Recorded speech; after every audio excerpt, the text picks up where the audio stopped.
Hi friends, இன்னைக்கு நம்ம ஒரு ஃபங்க்ஷனுக்கு போயிருந்தோங்க. இது வந்து எங்கள் வீட்டுக்காரோட அவுட்ஃபிட், இது வந்து எங்கள் பாப்பாவோட அவுட்ஃபிட். நெக்ஸ்ட் வந்து பார்த்திங்கன்னா என்னோட அவுட்ஃபிட் எப்படி இருந்துச்சு அப்படின்னு சொல்லி கண்டிப்பாக கமெண்ட் பண்ணுங்கள். இன்றைக்கி ஒரு லாங் அம்பர்லா குர்த்தி கிராண்டாக இருக்கிற மாதிரி ஷால் அந்த மாதிரி வேர் பண்ணியிருந்தேன்.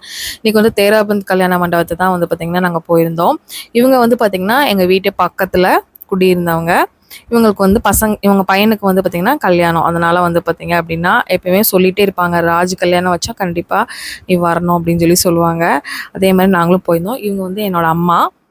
அப்புறம் வந்து நாங்கள் வந்து டின்னருக்கு போயிட்டோம். டின்னரில் வந்து பார்த்திங்க அப்படின்னா இட்லி இந்த மாதிரி வந்து நிறைய கொடுத்துருந்தாங்க. சில்லி பரோட்டா, ஒயிட் குஸ்கா அந்த மாதிரிலாம் கொடுத்துருந்தாங்க. செம்ம டேஸ்ட்டாக நல்லா சாப்பிட்டோங்க.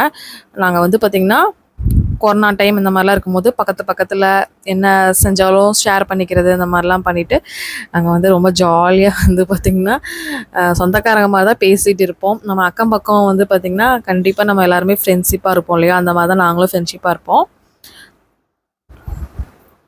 அந்த அம்மாவுக்கு வந்து 2 பசங்க, ஒரு பொண்ணு. இப்போ வந்து ஒரு பையனுக்கு தான் கல்யாணம், வந்து ராஜ் அவங்க பேர். கல்யாணம் அவங்களுக்கு தான். அப்புறம் வந்து அங்கே போய் பார்த்தா எங்கள் ரிலேஷன் பொண்ணு தான் அவங்க மேரேஜ் பண்ணிக்க போகிறாங்க. எனக்கே ஷாக் ஆகிடுச்சு. பார்த்தா எங்கள் ரிலேஷனே வந்து பார்த்திங்கன்னா அங்கே நிறைய பேர் வந்திருந்தாங்க. அவங்க கூட எல்லாம் பேசிவிட்டு ஐஸ்கிரீம் எல்லாமே சாப்பிட்டோம். தியாஷினி வந்து பார்த்திங்கன்னா சாப்பாடு சாப்பிட்றாலோ இல்லையோ ஐஸ்கிரீம் இருக்கா அப்படின்னு சொல்லிட்டு ஃபஸ்ட்டு அதுதான் ப்ரிஃபரன்ஸே பண்ணால்.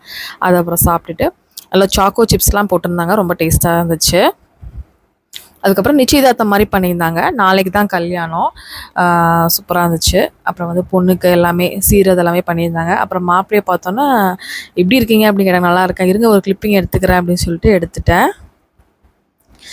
அதுக்கப்புறம் வந்து பார்த்திங்கன்னா இது வந்து பார்த்திங்கன்னா மாப்பிள்ளையோட தங்கச்சி பையன் ஆதித். இவனை வந்து பார்த்திங்கன்னா கொஞ்சம் சின்ன பையனாக பார்த்தது நம்மளை ஞாபகம் இல்லை அவனுக்கு. இதான் வந்து மாப்பிள்ளையோட தங்கச்சி விஜி, என்னோடய ஃப்ரெண்டும் கூட. அவங்க எப்பவுமே கால் பண்ணி பேசிகிட்டு இருப்பாங்க. அப்புறம் இவங்க தான் வந்து இவங்க பையனுக்கு தான் கல்யாணம். நல்லா ஜாலியாக போயிட்டு சாப்பிட்டு என்ஜாய் பண்ணிவிட்டு வந்தோம். பாய்.